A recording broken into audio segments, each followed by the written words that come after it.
Hello everyone, good morning. स्वागत है आप सभी का ऑनलाइन स्टडी में। उम्मीद करते हैं कि अच्छे होंगे, स्वस्थ होंगे। देखिए फ्रेंड्स, कल मैंने आपको कम्युनिटी पोस्ट में एक पोस्ट डाला था जिसमें पूछा था कि मैथ्स के बारे में आपका क्या विचार है। तो आप लोगों में से काफ़ी लोगों ने कमेंट किया कि मैथ्स की क्लास स्टार्ट की जाए रेगुलर बेसिस पे। तो देखिए, हम यहाँ पे आपको डेली बेसिस पे 10 से 15 क्वेश्चंस का एक प्रैक्टिस सेट कोशिश करवाएंगे और इसमें वो सभी इंपॉर्टेंट क्वेश्चंस का कवर रहेगा जो पिछले सभी एग्ज़ाम्स में पूछे गए हैं और आगे आने वाले एग्ज़ाम्स के लिए एक्सपेक्टेड क्वेश्चंस रहेंगे। तो हम यहाँ पे आपको बेस्ट मेथड बताएंगे किस तरह से उनको सॉल्व करना होता है। अगर आपका मैथ्स वीक है तो आप हमारे साथ रेगुलर प्रैक्टिस कर सकते हैं और अच्छे तरीके से अपना प्रिपरेशन कर सकते हैं। तो ज़्यादा समय ना लेते हुए चलिए इस वीडियो को शुरू करते हैं और ये वीडियो आपको रोज़ाना मॉर्निंग में 11 बजे देखने को मिलेगा। तो चलिए शुरू करते हैं। देखिए, सबसे पहला क्वेश्चन आपके स्क्रीन पे दिख रहा होगा कि 14 और 56 के मध्य अनुपाती तथा 48.6 तथा 27 के तृतीयक अनुपाती का अनुपात क्या होगा। देखिए, सबसे पहले तो यहाँ पे आपको दो चीज़ समझना है। पहले पॉइंट्स की मध्य अनुपाती क्या होता है, दो संख्याओं का मध्य अनुपाती, यानी ए और बी का अगर मध्य अनुपात पूछे, मध्यानुपात, तो वहाँ पे आपको याद रखना है कि जब भी दो संख्याएं होती हैं उनका मध्य अनुपात क्या होता है, अंडर रूट ए बी होता है। ठीक है, अंडर रूट ए बी होता है। और तृतीयक अनुपात क्या होता है, तो तृतीयक अनुपात की हम बात करें तो ये भी याद रखिएगा कि तृतीयक अनुपात बी स्क्वायर बाई ए होता है। ठीक है, बी स्क्वायर बाई ए। तो यहाँ पे हमारे पास दो संख्याएं कौन कौन सी है, पहला जिनका मध्य अनुपात ज्ञात करना है, तो 14 और 56 का मध्य अनुपात क्या होगा। 14 और 56 का मध्य अनुपात आप कहेंगे कि अंडर रूट ए बी, यानी 14 गुने 56। ठीक है, और हमारे पास अगला प्रश्न में क्या कह रहा है कि 48.6 तथा 27 के तृतीय अनुपात। ध्यान रखिएगा, 48.6 और 27 का तृतीय अनुपात। तो तृतीय अनुपात का मतलब क्या, हमें अनुपात ज्ञात करना है ना, तो इसके अनुपात को हम कर लेते हैं क्या, 48.6 गुने मतलब कि क्या है आपका ए और बी दिया गया ना, ए और बी का तृतीय अनुपात, तो बी स्क्वायर बाई ए मैंने बताया। तो 27 गुने 27 यहाँ पे कर लेते हैं कि 27 गुने 27 बटे में हो जाता है आपका 48.6। ठीक है, अब इसी को सॉल्व करना है। तो देखिए, सबसे पहले हम ऊपर में क्या करते हैं कि 14 गुने 56 जो दिख रहा है, तो 14 को हम क्या कर सकते हैं, 2 गुने 7 और 7 गुने 8, इस तरह से तोड़ सकते हैं। यहाँ तक तो कोई समस्या नहीं। 27 गुने 27 को हम ज्यों का त्यों छोड़ते हैं और नीचे देखिए हमारा क्या है, इसको भी अभी भी छोड़ ही देते हैं, इसको भी कोई छेड़छाड़ नहीं करते हैं। तो ऊपर में देख रहे हैं कि 7 गुने 7 8 दूनी के 16, यानी 2 7 का तो एक साथ निकल गया, 16 का 4 हो गया, उसके नीचे 1, क्योंकि इसके बटे में 1 है और ये आपका बटा थर्ड बटा ऊपर में चला जाएगा। नीचे कितना था, 27 गुने 27। पॉइंट को हटा करके मैंने एक 10 कर दिया। अब चलिए इसको कटाते हैं, क्या ये कट जाएगा, तो देखिए 3 से कटाते हैं, 9 से कटाते हैं। 9 पच्चे 45 हो गया, 3 9 चौका 36, 9 तिया 27, 27 दूनी के 54, यहाँ तक कोई दिक्कत नहीं। अब इसके बाद हम यहाँ पे देख सकते हैं 2 पंजे 10, यानी कि ऊपर में हो गया 28 और नीचे हो गया 15। तो ऑप्शंस देखिए कि क्या पॉसिबल है। बिल्कुल 28:15 हमारा राइट आंसर, ऑप्शन सी को टिक कर सकते हैं। ठीक है, तो यहाँ पे आपको ध्यान क्या रखना है कि दो संख्याओं का मध्य अनुपात क्या होता है और दो संख्याओं का तृतीयक अनुपात क्या होता है। तो ये अगर याद रखोगे तो बहुत ही सिंपल तरीके से क्वेश्चंस कर सकते हैं। चलिए, इसके बाद नेक्स्ट क्वेश्चन है कि सबसे बड़ी संख्या का मान क्या होना चाहिए जो 1267 और 3742 को विभाजित करने पर 17 शेषफल बचे। चलिए देखिए, कहने का मतलब ये हुआ कि दो संख्या है 1267 और 3742। ठीक है, 3742 और शेषफल क्या बच रहा है, शेषफल हमारे पास बच रहा है 17 बच रहा है। ठीक है, हमें बताना है कि सबसे बड़ी संख्या का मान क्या होना चाहिए कि अगर हम उस संख्या से डिवाइड करें, यानी कि जो हमारे संख्या इसको और इसको डिवाइड करें तो हमें 17 शेषफल बचे। तो हम क्यों ना करें कि जो भी संख्या हमारे पास दी गई उसमें 17 घटा लेते हैं और 17 घटाने के बाद बड़ी संख्या निकालना है तो सिर्फ निकाल लेंगे, बात सिंपल सी है। तो चलो दोनों में से हम 17 घटा लेते हैं, तो 1267 में से 17 घटा लेंगे तो कितना आ जाएगा, ये आपका 1250। और अगर हम 3742 में से 17 घटा लें तो यहाँ पे हमारे पास आ जाएगा कितना, यानी कि 3725। ठीक है, 3725। अब इन दो संख्याओं में बड़ी संख्या निकालना होगा तो कैसे निकालते हैं, दो संख्या में सबसे बड़ी संख्या निकालना होगा तो HCF कर लेते हैं। तो HCF के लिए सिंपल सा प्रोसेस आपको पता ही है कैसे करते हैं, इस मेथड को यूज कर लेते हैं। तो 12 36 हो जाएगा, तो 3 बार में जाएगा नहीं क्योंकि ज्यादा हो जाएगा, तो 12 दूनी के लिए जाते हैं, 12 दूनी के 24 यानी कि 2500। तो यहाँ पे 5, यहाँ पे 2, यहाँ पे भी 2 और यहाँ पे 1। अब HCF निकालना है तो इस चीज़ को यहीं पे और इसको फिर से उतार देंगे यहाँ पे, तो एक बार में चला जाएगा 2225, सॉरी 1225 यार, बार बार मैं पता नहीं क्यों 2200 कह दे रहा हूँ। तो यहाँ पे देखिए 25, अब ये 25 क्या हुआ, 25 ही आपका HCF हुआ, क्योंकि अब इस 25 को कटाओगे तो आराम से कट जाएगा, 25 से कटाओगे तो 12-25 आराम से कट जाएगा।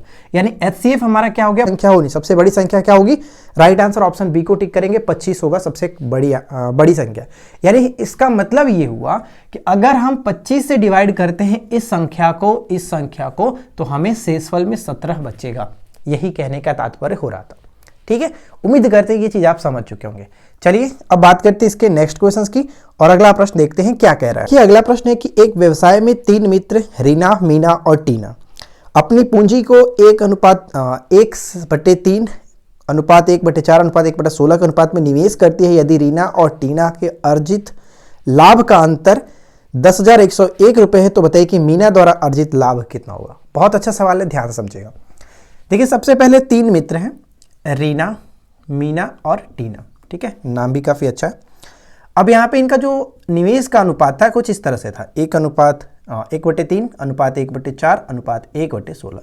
तो सबसे पहले हम क्या करते हैं कि इसको एक रेशियो में करते हैं। तो रेशियो में करने के लिए नीचे का एलसीएम कितना हो जाएगा, नीचे का एलसीएम देखिए 48 कर सकते हैं। 48 तो 16 × 48 हो गया, 12 चौका 48 और इसके बाद 16 × 48, यानी हमारे पास एग्जैक्ट जो रेशियो मिला वो कितना हो गया, 16, 12 और 3 का। ये रीना है और ये मीना है और ये टीना है। ठीक है, प्रश्न में क्या कह रहा था कि रीना और टीना, यानी रीना और टीना के जो निवेश का अर्जित लाभ का अंतर, यानी कि 16 में से 3 घटा देंगे तो कितना, 13x जो है वो लाभ का अंतर कितना, 10,101। 10,101 तो x का मान हम यहां से निकाल सकते हैं। तो 13×7=91। ठीक है, 13×7=91, फिर से यहां पे बचेगा आपके पास 100। ठीक है, तो 13×7=91, यहाँ पे बचेगा 10, 0, 13×7=91, फिर से यहाँ पे 9 और 13×7=91, यानी x का मान निकल गया आपका 777। अब प्रश्न में क्या कह रहा है, यहाँ पे ध्यान दीजिएगा। प्रश्न में कह रहा है तब बताइए कि मीना द्वारा अर्जित लाभ क्या है। तो मीना क्या है, मीना द्वारा ये है, तो यानी कि हम यहाँ पे 12 से आप गुना कर लो। तो 12 से गुना करेंगे, 12×7 = 84 लास्ट में, यानी देखिए 7 दूनी की 14, लास्ट में 4 आएगा। ऑप्शंस में अगर हम देखें तो 2 ऑप्शंस दिख रहा है, पहला ऑप्शंस और सी ऑप्शंस। तो पहला ऑप्शंस जो कि 9,324 है, दूसरा ऑप्शन 13,000 है। तो हम यहाँ पे करेंगे तो 12×7 = 84, 8 यानी 8 जा रहा है, तो 8,000 के आसपास, लेकिन ये थोड़ा बढ़ेगा क्योंकि 77 भी है, तो डेफिनेटली कह सकते हैं कि 9,000 वाला ही ऑप्शन होगा। तो 9,324 आंसर हम टिक करेंगे, 9,324। आप इसको गुना कर सकते हैं, लेकिन यहाँ पे ध्यान रखिएगा डायरेक्ट ऑप्शन हम कर सकते थे। अगर ऑप्शंस में एक डी भी है, उपरोक्त में से कोई भी नहीं, तो फिर आपको गुना करना पड़ेगा। अगर गुना नहीं करेंगे हो सकता है कि ऑप्शन डी हो, इसलिए गलती हो सकता है। तो यहाँ पे फिलहाल करेक्ट आंसर आपका ऑप्शन ए है, 9324 बिल्कुल सही होगा। ऑप्शन ए को टिक करके आगे बढ़ सकते हैं। ठीक है फ्रेंड्स, चलिए इसके बाद अगला प्रश्न बहुत इंपॉर्टेंट है, ध्यान से समझिएगा। एक आयत की लंबाई उसकी चौड़ाई का कह सकते हैं कि 1.25 गुना।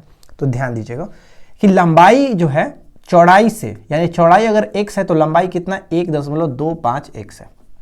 यही प्रश्न में कह रहा है। और आयत का क्षेत्रफल 1280 सेंटीमीटर स्क्वायर है। तो चलो क्षेत्रफल अगर हमारे पास 1280 है तो लंबाई गुने चौड़ाई, लंबाई गुने चौड़ाई ये कर सकते हैं। पॉइंट हटा करके मैंने यहाँ पे 00, 25 25 125, 25 चौका 100, इसको कटा लेते हैं, कट जाएगा, बिल्कुल कट जाना चाहिए।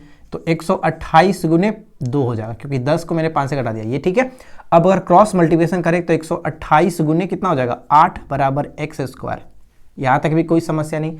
अब यहाँ पे ध्यान दीजिएगा कि 128 को मैं क्या लिख सकता हूँ, 64 गुने 2 गुने 8 बराबर x²। ठीक है, यानी 64 गुने 8 दूनी की 16 बराबर x²। अगर हम x का मान निकाले तो क्या कहेंगे, 8 गुने 4, 8 चौका 32, x का मान 32 निकल गया। देखिए ज़्यादा गुना के चक्कर में नहीं पड़ना, ज़्यादा गुना के चक्कर में पड़िएगा तो फंसिएगा, इसलिए कोशिश करिए कि जितना कम समय में शॉर्ट में हम कर सके। तो यहाँ पे देखिए 32 निकल गया x का मान। प्रश्न में क्या कह रहा है कि यदि आयत की चौड़ाई, यानी जो ये x क्या है, x इसका चौड़ाई था और इसमें अगर हम गुना करेंगे तो इसका लंबाई निकलेगा। तो फिलहाल हमें वो मतलब नहीं है। क्वेश्चन कह रहा है कि यदि आयत की चौड़ाई एक समबाहु त्रिभुज बने, यानी जो चौड़ाई है वही आपका एक समबाहु त्रिभुज, समबाहु त्रिभुज में तीनों भुजा आपस में बराबर होती है, तो ये हमारा मान के चले कि 32 है। ठीक है, ये आपका 32 है, तो ये भी 32 होगा और ये भी 32 होगा। अब प्रश्न में क्या कह रहा है तो त्रिभुज की ऊंचाई का वर्ग बताइए, त्रिभुज की ऊंचाई का वर्ग, यानी यहां पे हमें जो वर्ग निकालना है इसका ऊंचाई h, इसका वर्ग हमें बताना है। जब ये 32 है तो कहने का मतलब ये 16, ये 16, और यहां पे हम पाइथागोरस थ्योरम लगा सकते हैं। तो आपको पता होगा कि ऊंचाई बराबर क्या होता है, ऊंचाई का स्क्वायर बराबर आप कहेंगे कर्ण का स्क्वायर माइनस आधार का स्क्वायर, यही तो कहेंगे ना। तो 32 का स्क्वायर कितना होता है, 32 का स्क्वायर 1024 माइनस 16 का स्क्वायर 256। अब यहां से हम इसको घटा लेंगे तो कितना निकल जाएगा, तो यहां पे आप इसको घटाइएगा तो 768, 768 देख सकते हैं, ऑप्शन ए हमारा मिल रहा है। और हमें क्या निकालना था, क्वेश्चंस में तो यही पूछा था ना कि ऊंचाई का स्क्वायर बताइए, तो ऊंचाई का स्क्वायर मतलब कि एच स्क्वायर जो है वो 768 सेंटीमीटर स्क्वायर आपका सही है। तो करेक्ट आंसर हम यहाँ पे ऑप्शन ए को टिक करेंगे। तो उम्मीद करते हैं कि ये चीज आपको समझ में आ गई होगी। तो फ्रेंड्स इसी तरह के सारे क्वेश्चन हमारे पास है, काफी अच्छा लगने वाला है, वीडियो को एंड तक देखते रहिए और इसके आने वाले जो भी मैथ्स की सीरीज होगी उनको आप फॉलो करिए। चलिए इसके बाद हम आगे बढ़ते हैं और अगला क्वेश्चन देखते हैं। अब ध्यान दीजिएगा, अगला जो प्रश्न बहुत अच्छा सवाल है कि 210 मीटर व्यास वाले एक वृत्ताकार पार्क का एक चक्कर लगाने में एक व्यक्ति को कितना समय लगेगा। ध्यान दीजिएगा, कहने का मतलब एक वृत्ताकार पार्क है, चलो एक पार्क मैंने बना लिया। अब पार्क का जो रेडियस है, डायमीटर क्वेश्चंस में दिया गया डी बराबर आपका 210 सेंटीमीटर, 210 मीटर दिया गया, सॉरी, तो ये मीटर दिया गया। तो r बराबर कितना हो जाएगा, 105 मीटर हो जाएगा, r जो होगा 105 मीटर। ठीक है, अब प्रश्न में कह रहा है कि एक चक्कर लगाने में, एक चक्कर जब लगाया जाता है तो किस पे लगाया जाता है, एक चक्कर का मतलब क्या हुआ, उसका परिधि, ठीक है, पेरीमीटर। तो हम यहाँ पे क्या कहेंगे, समय बराबर, हमें समय निकालना, तो समय बराबर क्या होता है, समय बराबर दूरी बटे चाल, ठीक है, दूरी बटे चाल। तो दूरी क्या होगा, दूरी इसका परिधि हो गया ना, एक चक्कर लगाना है तो परिधि, तो परिधि मतलब 2 पाई r, और हमें यहाँ पे स्पीड दिया गया था 6 किलोमीटर प्रति घंटा, इसको हम लोग चेंज करेंगे, किलोमीटर प्रति घंटा दिया गया, चलो इसको मैं रख देता हूँ। अब यहाँ पे ध्यान दीजिएगा, सभी का मैं मान पुट करता हूँ। 2 पाई का मान क्वेश्चंस में गिवन है 22/7, 22/7 मैंने रखा, r का मान 105 मैंने रख दिया। अब यहाँ पे क्या है, जो समय जो स्पीड दिया गया था 6 किलोमीटर प्रति घंटा, तो 6 किलोमीटर प्रति घंटा जो है इसको मैं कन्वर्ट करता हूं मीटर पर सेकंड में। तो मीटर पर सेकंड में करने के लिए 5/18 से, तो 5/18, 18 को मैं ऊपर भेज देता हूं। अब यहां तक तो कोई दिक्कत नहीं है। अब ये देखिए कि 6 × 18, 7 × 5 = 35, 3 × 105 होता है, यानी ऊपर में हमारे पास बना क्या, 22 दूनी 44, 3 × 9, यानी यहाँ पे देखिए 9 चौका 36, 9 चौका 36 और 3 39, ये बन गया आपके पास 396, क्या है 396 टोटल बन गया। क्या कहेंगे, ये सेकंड है, ठीक है, सेकंड है, क्योंकि हमने यहां पे कन्वर्ट कर लिया था मीटर प्रति सेकंड में। अब ये ध्यान दीजिए 396 सेकंड है। क्वेश्चंस में आपके पास जो ऑप्शंस दिख रहा है उसमें ध्यान दीजिएगा क्या कह रहा है, उसमें आपके पास मिनट में दिया गया, तो मिनट में करने के लिए क्या करेंगे, 60 से डिवाइड कर लीजिए। 60 से जब इसको डिवाइड करेंगे तो देखिए 6 × 36 डेफिनेटली दिख रहा है कि 6.36, 3 और फिर से यानी 6.6 आपका सही आंसर आ जाएगा, 6.6 मिनट हो जाएगा। तो राइट आंसर हम ऑप्शन ए को टिक करेंगे। बहुत अच्छा सवाल था, इसको ध्यान रखिएगा।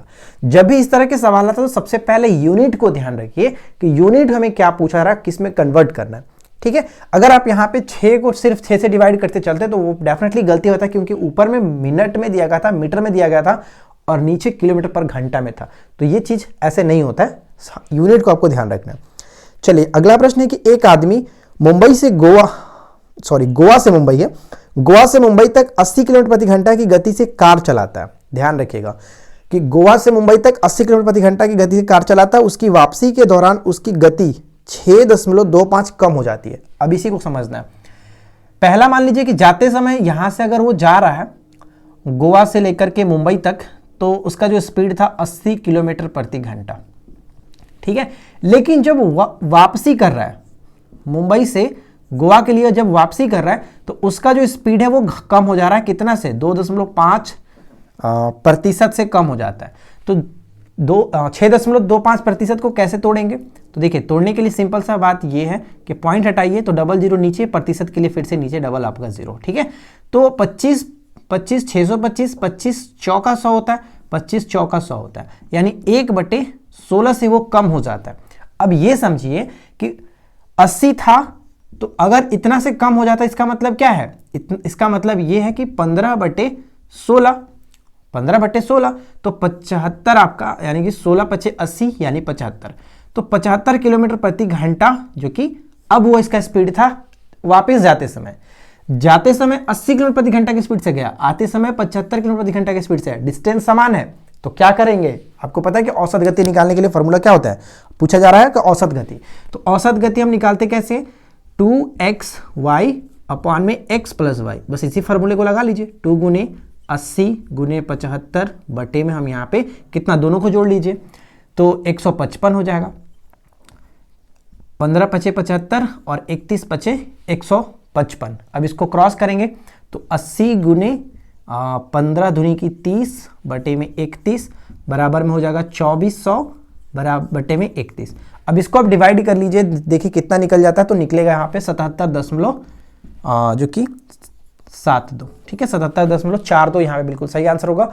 और ये आपका एग्जैक्ट निकला औसत गति, ठीक है, औसत गति यही इस प्रश्न का राइट आंसर बन जाएगा। तो उम्मीद करते हैं कि चीज समझ में आ गया होगा।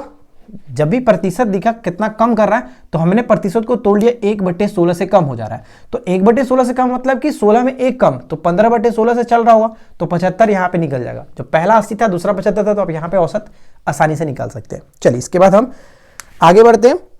अब देखिए अगला सवाल हमारे पास क्या है कि एक व्यक्ति ने एक निश्चित राशि को 5% साधारण ब्याज पर उधार दिए। यदि उसे 6 वर्ष के बाद ब्याज उधार दी गई राशि से 5600 रुपए कम प्राप्त होते हैं, यानी ब्याज कम प्राप्त होता है, तो यहां पे ध्यान दीजिएगा एसआई बराबर क्या होता है, एसआई बराबर PRT/100। बहुत ही सिंपल सा क्वेश्चन है। तो मान लीजिए कि जो मूलधन था वो P था, लेकिन ब्याज क्या कह रहा है, ब्याज मूलधन से 5600 कम, तो हम यहां पे कहेंगे कि 5600 कम, इस तरह से बराबर में P, R कितना है, R था 5% ना, 5%, टाइम था 6 वर्ष के बाद। बस इसी को हमें सॉल्व करना है। तो देखिए क्या कैसे करते हैं, 20 25 100, ये 10 और ये 3, यानी 3P/10। अब इसको मैं इधर लाता हूं, P माइनस 3P/10 बराबर में 5600। बहुत ही सिंपल सा, घटाएंगे तो कितना हो जाएगा, 7P/10 बराबर में 5600। अब यहां पे देख सकते हैं कि P का वैल्यू 8000 करेक्ट आंसर आ गया, 8000, ठीक है। तो राइट आंसर ऑप्शन डी को टिक कर सकते हैं, 8000। अगला सवाल बहुत अच्छा सवाल है, ध्यान दीजिएगा कि z minus 1/z, z minus 1/z equal to दिया गया है √3, और आपसे पूछा है, सॉरी आपसे क्या पूछा है, पूछने का काम इसका है कि z के पावर 6 1/z के पावर 6 प्लस 11 बराबर बताइए कि क्या होगा, ठीक है। चलिए अच्छा है। तो सबसे पहले हमें यहाँ पे ज्ञात करना होगा, ये ज्ञात करके उसके 11 जोड़ देंगे। तो इसको करने के लिए सबसे पहले हम इसको उठाते हैं और इसमें देखिए क्या कर सकते हैं, z minus 1/z equal to √3 दिया गया। अगर मैं बोलूं कि दोनों साइड आप स्क्वायर कर दो, बोथ साइड स्क्वायरिंग करेंगे तो क्या होगा, कुछ इस तरह से कर लेते हैं। तो ये आपका बन जाएगा कि z स्क्वायर यानी a माइनस बी का whole square, a square plus b square minus 2ab minus 2ab, तो मैं माइनस को 2 छोड़ देता हूं यहीं पे, बराबर में 3, यानी अब इसको करेंगे तो ये आपका बन जाएगा 5। तो कहने का तात्पर्य हुआ कि z square plus 1/z square का मान निकल गया 5 निकल गया। अब मैं क्या करता हूं कि दोनों साइड क्यूब कर लेता हूं। दोनों साइड अगर मैं क्यूब करूंगा तो ये कुछ इस तरह से बनेगा, बोथ साइड अगर मैं क्यूब करता हूं तो 5 का क्यूब इस तरह से। तो a प्लस बी का होल क्यूब क्या होता है, a cube plus b cube plus 3ab, तो काम खत्म हो जाएगा, 3ab कट गया, उसके बाद a प्लस बी, तो a प्लस बी का मान कितना था, a प्लस बी का मान कितना था 5, बराबर में आपका 125, ठीक है। यानी z के पावर 6 प्लस 1/z के पावर 6 इक्वल टू निकलेगा कितना, 110 निकल जाएगा, क्योंकि 125 में से 15 घटेगा तो 110, लेकिन 110 सिर्फ इसका आया। तो यहां पे क्वेश्चंस में क्या है कि 110 प्लस 11 पूछा जा रहा है, तो यानी कहने का मतलब 121 इस प्रश्न का राइट आंसर है। 121 को टिक कर लीजिए, ऑप्शन हम बी में देख सकते हैं, ठीक है। चलिए इसके बाद हम अगले सवाल पे बढ़ते हैं। देखिए अगला सवाल क्या कह रहा है कि एक नियमित बहुभुज के विकर्णों की संख्या कितनी है जिसका आंतरिक कोण 162 डिग्री है। इसको करने का 2 तरीका है। सबसे पहला चीज ये कि आंतरिक कोण और प्लस बाह्य जो कोण होता है, आंतरिक कोण प्लस बाह्य कोण जो होता है वो 180 डिग्री के बराबर होता है, ठीक है। तो आंतरिक कोण का मान हमारे पास 162 डिग्री है, प्लस बाह्य कोण नहीं पता 180 डिग्री, यानी x का मान हम यहां पे निकालेंगे तो 18 डिग्री। 18 डिग्री क्या है, बाह्य कोण 18 डिग्री है, तो बाह्य कोण बराबर आपको पता है क्या होता है, 360/n, 360/n, यानी बाह्य कोण बराबर हम यहां पे लिखते हैं बाह्य कोण बराबर 360 बटे एन, तो 18 डिग्री ये है, 360 आपका दिया गया था बटे एन, यानी एन का मान आप यहाँ पे निकालोगे तो 20 बिल्कुल सही निकलेगा। तो 20 क्या हुआ, यानी कि जो भी यहाँ पे बहुभुज दिए गए थे उसमें भुजाओं की संख्या कितनी है, वो 20 भुजा वाला बहुभुज है। ठीक है, अब आपको विकर्ण पता होना चाहिए कि विकर्ण का फॉर्मूला क्या होता है। विकर्ण बराबर होता है कह सकते हैं कि n इंटू एन माइनस 3/2, ये होता है विकर्ण। ठीक है, विकर्ण तो 20 गुने 17 बटे 2, यानी करेंगे तो कितना 170 करेक्ट होगा, 170। एक तो तरीका ये हुआ, दूसरा तरीका भी हमारे पास होता है जो कि इसको निकालने का। तो कैसे निकालते हैं देखिए, उसके लिए हमारा क्या होता है फॉर्मूला कि प्रत्येक आंतरिक कोण का जो मान होता है क्या होता है, तो 2n माइनस इसका फॉर्मूला हम यहाँ पे लिखते हैं n-2 इंटू 180 बटे n बराबर में आंतरिक कोण का मान 162 डिग्री, 18 नहीं है 62 और 18 दहा में 110। ठीक है, तो इसको अगर हम करेंगे तो 10n माइनस 20 बराबर के 9n हो जाएगा, और n का मान यहाँ से आप डायरेक्ट निकाल सकते हो 20। n का मान 20 निकल गया, जो हमने ये इतना करके निकाला था। तो इस फार्मूले को भी याद रखिएगा, प्रत्येक आंतरिक कोण का मान होता है n-2 इंटू 180 बटे में n। ठीक है, अगर योग पूछा जाता है तो n-2 इंटू 180 डिग्री सिर्फ करते हैं, प्रत्येक कहा जाता है तो बटे में n कर लेते हैं। जब n का मान 20 निकल गया तो यहाँ पे आप इस विकर्ण के फॉर्मूले से निकाल सकते हैं कि कितना विकर्ण है। चलिए, इसके बाद हम अगले सवाल की तरफ बढ़ते हैं, और अगला सवाल देखिए। नेक्स्ट क्वेश्चन है कि एक पक्षी जमीन से लगभग 275 मीटर की ऊंचाई पर उड़ रहा है। तो एक पक्षी है, जमीन से 275 मीटर की ऊंचाई पर उड़ रहा है। ठीक है, यहाँ पे पक्षी उड़ रहा है। यदि एक बर्ड ट्रैपर द्वारा पकड़ा जाता है जिसकी डोरी जमीन से 45 डिग्री झुकी हुई है, यानी इसको पकड़ा जाता है जमीन से 45 डिग्री के कोण पर, ये डोरी झुकी हुई है 45 डिग्री, और आपसे पूछा है तो चिड़िया को पकड़ने में प्रयुक्त डोरी की अनुमानित लंबाई क्या होगी, यानी ये पूछा जा रहा है। तो अब यहाँ पे देख सकते हैं कि थीटा के सामने की भुजा को लंब कहते हैं, तो लंब बटे हम यहाँ पे कर्ण कर सकते हैं।